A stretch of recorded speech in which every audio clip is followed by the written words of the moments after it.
देखिए आज हम लोग पढ़ने जा रहे हैं सेंटेंस, जिसे हिंदी में वाक्य कहा जाता है। और ये चैप्टर पढ़ना सबके लिए इसलिए ज़रूरी है क्योंकि जब तक आप सेंटेंस नहीं पढ़िएगा आपको सब्जेक्ट, वर्ब और ऑब्जेक्ट की सही जानकारी नहीं होगी। और जब तक आप सब्जेक्ट, वर्ब और ऑब्जेक्ट को नहीं जानिएगा तब तक आप किसी भी सेंटेंस को ठीक से फ्रेम नहीं कर पाएंगे। और जब तक आपको सेंटेंस बनाने नहीं आएगा ना तो आप इंग्लिश बोल सकते हैं ठीक से, ना लिख सकते हैं, ना पढ़ सकते हैं। कोई भी सेंटेंस जब हम बनाते हैं तो उसका एक रूल होता है, एक स्ट्रक्चर होता है, उसमें सब्जेक्ट होता है, वर्ब होता है और ऑब्जेक्ट होता है। जब ये तीनों चीज़ हम नहीं जानेंगे तो किसी भी सेंटेंस के रूल में जब देखेंगे कि हमको सब्जेक्ट लिखना है, हमको पता ही नहीं चलेगा कि सब्जेक्ट क्या है। वर्ब लिखना है, पता ही नहीं चलेगा कि वर्ब क्या है। ऑब्जेक्ट लिखना है, ऑब्जेक्ट पता ही नहीं चलेगा। तो हमें किसी भी तरह के सेंटेंस को ट्रांसलेट करने में हर स्टेप पे प्रॉब्लम होगा। इसलिए मैं सोचा हूं कि टेंस को शुरू करने के पहले मैं सेंटेंस पढ़ा दूं। देखिए सेंटेंस का डिफिनीशन है, a sentence is a group of words which has complete sense. A sentence is a group of words which has complete sense.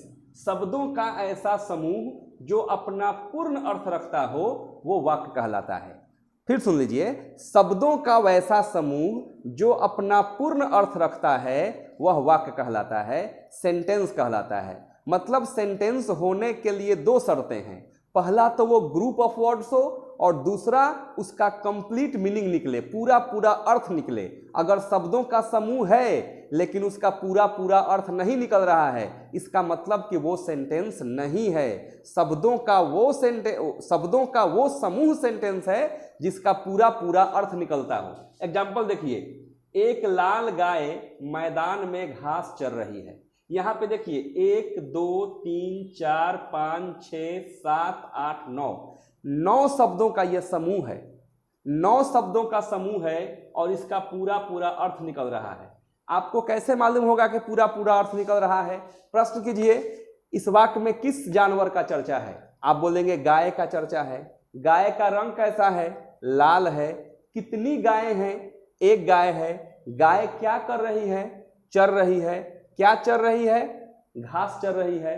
कहाँ चर रही है? मैदान में चर रही है। जितने प्रश्न किए गए सारे प्रश्नों का उत्तर इस वाक्य में है और हमें समझ में आ रहा है। तो ये ग्रुप ऑफ वर्ड्स भी हुआ और इसका पूरा पूरा अर्थ भी निकल रहा है, इसलिए ये सेंटेंस है। अब उसी बात को थोड़ा सा घुमा के यहाँ लिखा गया है, गाय लाल रही चर एक घास में मैदान है। इस तरह से कोई बोल दे, हमको और आपको पूरी बात समझ में नहीं आएगी। इस तरह से कहीं लिखा हो, हमें कुछ भी समझ में नहीं आएगा। तो ये ग्रुप ऑफ तो वर्ड तो है लेकिन ये सेंटेंस नहीं कह सकते इसको। इसलिए नहीं कह सकते क्योंकि इसका पूरा पूरा अर्थ नहीं समझ में आ रहा है। तो फिर सुन लीजिए, शब्दों का वैसा समूह सेंटेंस कहलाएगा जिसका पूरा पूरा अर्थ निकले। एग्जाम्पल हिंदी में इसलिए दिया गया है कि हमें जो सेंटेंस पढ़ना है, जो ट्रांसलेशन पढ़ना है, वो हमें हिंदी टू इंग्लिश ही पढ़ना है। हम हिंदी टू इंग्लिश सीख रहे हैं, इसलिए एग्जाम्पल मैंने जानबूझ के हिंदी में ही दिया है। अब देखते हैं कि पार्ट्स ऑफ सेंटेंस, यानी एक सेंटेंस के कितने पार्ट्स होते हैं, कितने भाग होते हैं, कितने हिस्से होते हैं। तो एक सेंटेंस के दो पार्ट्स होते हैं, एक होता है सब्जेक्ट और दूसरा होता है प्रेडिकेट। सब्जेक्ट और प्रेडिकेट, किसी भी सेंटेंस को जब डिवाइड करेंगे तो वो दो हिस्सों में बटेगा, एक होगा सब्जेक्ट और दूसरा होगा प्रेडिकेट। अब हम देखेंगे कि सब्जेक्ट क्या है। सब्जेक्ट का डिफिनीशन है, a word about which something is said in a sentence is called the subject of the sentence. A word about which something is said in a sentence is called the subject of the sentence. वाक्य में जिसके बारे में कुछ कहा जाता है वह वाक्य का सब्जेक्ट कहलाता है। जिस शब्द के बारे में बोला जाएगा वही सब्जेक्ट होगा। जैसे, और देखिए अब प्रेडिकेट क्या है? जिस शब्द के बारे में कहा जाएगा वो सब्जेक्ट, और predicate the remaining part of the sentence after subject is called the predicate. Subject के बाद जो बच गया वो प्रेडिकेट है। वाक्य में जिस शब्द के बारे में कुछ कहा गया वो सब्जेक्ट, और सब्जेक्ट के बाद जितना बच गया वो टोटल क्या होगा? प्रेडिकेट। अगर आप सब्जेक्ट समझ गए तो समझिए कि आप प्रेडिकेट भी समझ गए, क्योंकि सब्जेक्ट के बाद जितना बच जाएगा वो टोटल प्रेडिकेट होता है। तो सेंटेंस के दो पार्ट्स होते हैं, सब्जेक्ट और प्रेडिकेट।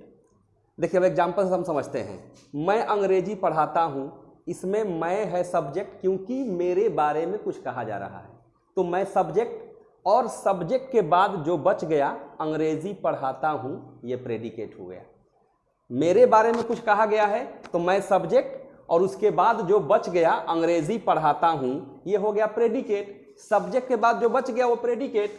मेरा भाई क्रिकेट खेल रहा है, इस वाक्य में किसके बारे में कहा गया है? मेरे भाई के बारे में, तो मेरा भाई हो गया सब्जेक्ट, और सब्जेक्ट के बाद बचा क्या? क्रिकेट खेल रहा है, तो ये हो गया प्रेडिकेट।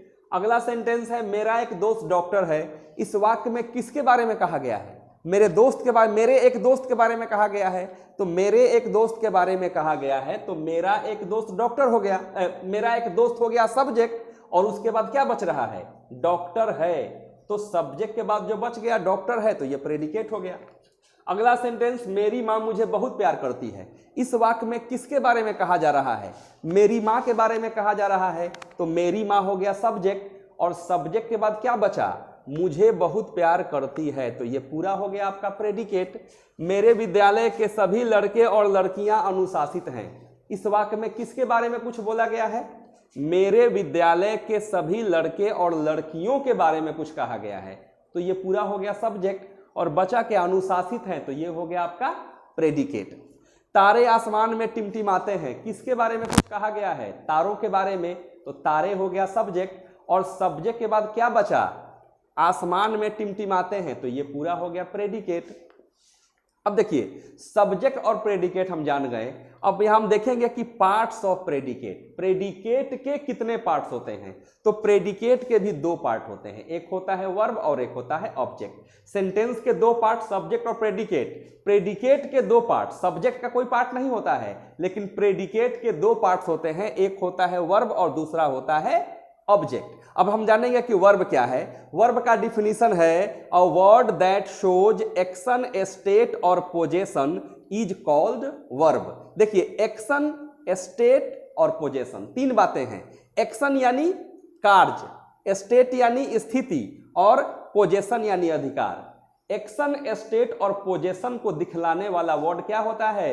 वर्ब होता है। अब एक्शन की बात की जाए तो जितना भी काम है जिससे काम होना समझा जाए, काम करना समझा जाए, जिससे काम या करना या होना समझा जाएगा, वो होगा आपका वर्ब। जैसे कम, गो, रीड, राइट, ईट, ड्रिंक, रन, स्विम, इटीसी, ये सब काम है। कम मीन्स आना, आना एक काम है। गो मीन्स जाना, जाना एक काम है। रीड मीन्स पढ़ना, पढ़ना एक काम है। राइट मीन्स लिखना, लिखना एक काम है। ईट मीन्स खाना, खाना भी काम है। ड्रिंक मीन्स पीना, पीना भी काम है। रन मीन्स दौड़ना, दौड़ना भी काम है। स्विम मीन्स तैरना, तैरना भी काम है। तो जिस वर्ड से काम होने का बोध होगा वो सारा क्या होगा? वर्ब होगा। आना, जाना, खाना, पीना, पढ़ना, लिखना, उठना, बैठना, रोना, हंसना, गाना, इस तरह के जितने भी वर्ड हैं वो टोटल क्या है? वर्ब है। उसके बाद दूसरा चीज आता है स्टेट। स्टेट का मतलब होता है स्थिति, तो स्टेट को बताने वाला, स्थिति को बताने वाला वर्ड भी वर्ब कहलाता है। ये पांच ही हैं, इज, एम, आर, वाज, वर। अब देखिए कि ये स्टेट को कैसे बताते हैं। अगर ये कहा जाए कि the train is late, train late है, तो कब की बात हो रही है? अभी की बात हो रही है। यही कहा गया कि the train was late, train late थी, कब की बात हो रही है? पहले की बात हो रही है। तो बात अभी की स्थिति की हो रही है कि बात पहले की स्थिति की हो रही है, ये डिसाइड कौन सा वर्ड करा रहा है? इज। इज से मालूम हो रहा है कि अभी की बात हो रही है, वाज से मालूम हो रहा है कि पहले की बात हो रही है। तो ये इज, एम, आर, वाज, वर, ये स्टेट को दिखलाता है, अवस्था को दिखलाता है, इसलिए ये भी वर्ब है। और तीसरा है पोजेशन। पोजेशन का मतलब होता है अधिकार, अधिकार का बोध कराने वाला वर्ड भी वर्ब कहलाता है। तो इसमें तीन ही है, हैज, हैव और हैड। अगर ये कहा जाए आई हैव अ कार, मेरे पास कार है, तो कार होने वाला वर्ड, अधिकार दिखलाने वाला वर्ड क्या है? Have. He has a car, उसके पास एक कार है, तो यहां अधिकार दिखलाने वाला वर्ड क्या है? Has. He had a car, उसके पास एक कार था, यहां भी अधिकार को दिखलाने वाला वर्ड क्या है? हैड है। तो हैज, हैव और हैड से अधिकार का पता चलता है, तो ये भी क्या हुआ? वर्ब हुआ। तो तीन ही वर्ड का पता चलता है वर्ब से, पहला एक्शन, दूसरा स्टेट, तीसरा पोजेशन। एक्शन यानी किसी काम का होना, स्टेट यानी स्थिति, और पोजेशन यानी अधिकार। इससे जिसका बोध होगा वो क्या कहलाएगा? वर्ब कहलाएगा। देखिए वर्ब के बाद हम लोग देखेंगे कि ऑब्जेक्ट क्या है। ऑब्जेक्ट का डिफिनीशन होता है a word on which some action is performed is called the object of the sentence. A word on which some action is performed is called the object of the sentence. जिस शब्द के ऊपर किसी कार्य का संपादन होता है वह वाक्य का ऑब्जेक्ट कहलाता है। जिसके ऊपर किसी कार्य का संपादन होगा वही ऑब्जेक्ट होगा। जैसे मैं चाय पीता हूं, इसमें सब्जेक्ट आपको पता है मैं, पीना एक काम है, एक क्रिया है, इसलिए वो वर्ब हुआ। और ये पीने का काम किसके ऊपर संपादित हो रहा है भाई? चाय के ऊपर, तो चाय हो गया ऑब्जेक्ट। मेरी माँ मुझे प्यार करती है, इसमें सब्जेक्ट हुआ मेरी माँ। काम क्या करती है? प्यार करना। प्यार करना वर्ब हो गया।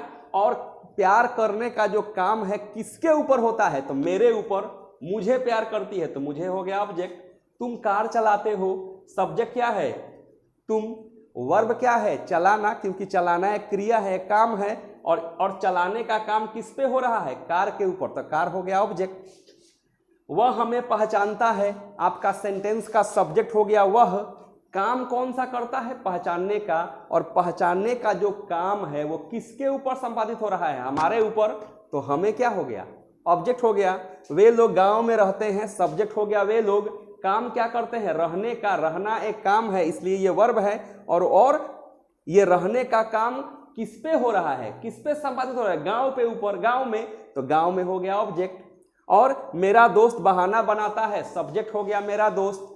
काम कौन सा करता है? बहाना बनाने का, तो बनाना हो गया उसका वर्ब। और बनाने का जो काम किस पे संपादित हो रहा है? बहाना के ऊपर, तो बहाना हो गया ऑब्जेक्ट। एक और तरीका से आप ऑब्जेक्ट पहचान सकते हैं कि जो क्रिया है, जो वर्ब है, उस वर्ब के हिंदी के सेंटेंस में वर्ब के ठीक पहले वाला वर्ड होता है ऑब्जेक्ट। वर्ब के ठीक पहले वाला, जैसे पीता एक वर्ब हो गया, इसके ठीक पहले चाय ऑब्जेक्ट है।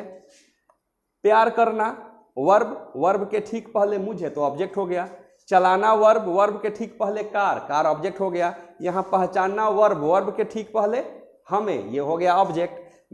रहना वर्ब हो गया, रहना के ठीक पहले गांव में, तो गांव हो गया ऑब्जेक्ट। यहाँ बनाना वर्ब, वर्ब के ठीक पहले बहाना, बहाना हो गया ऑब्जेक्ट। तो वर्ब अगर पहचान गए तो वर्ब के ठीक पहले वाला नाउन या प्रोनाउन सेंटेंस का क्या होता है? ऑब्जेक्ट होता है। यहाँ पे हमारा सेंटेंस का पूरा कॉन्सेप्ट क्लियर हो गया कि सेंटेंस क्या है, सेंटेंस के कितने पार्ट्स होते हैं। सब्जेक्ट होता है, प्रेडिकेट होता है, फिर प्रेडिकेट के दो पार्ट्स होते हैं, वर्ब होता है और ऑब्जेक्ट होता है।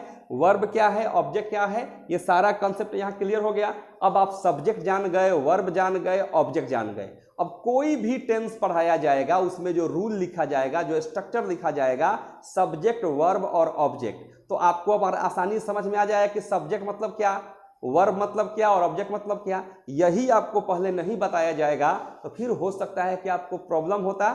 इसलिए टेंस को पढ़ाने के पहले आप लोगों को ये सेंटेंस पढ़ा दिया गया। उम्मीद है कि आप लोगों को समझ में आया होगा। इसको थोड़ा एक दो बार वीडियो को देखिएगा, प्रैक्टिस कीजिएगा, और उम्मीद है कि आप लोगों को सेंटेंस का पूरा कॉन्सेप्ट समझ में आ जाएगा।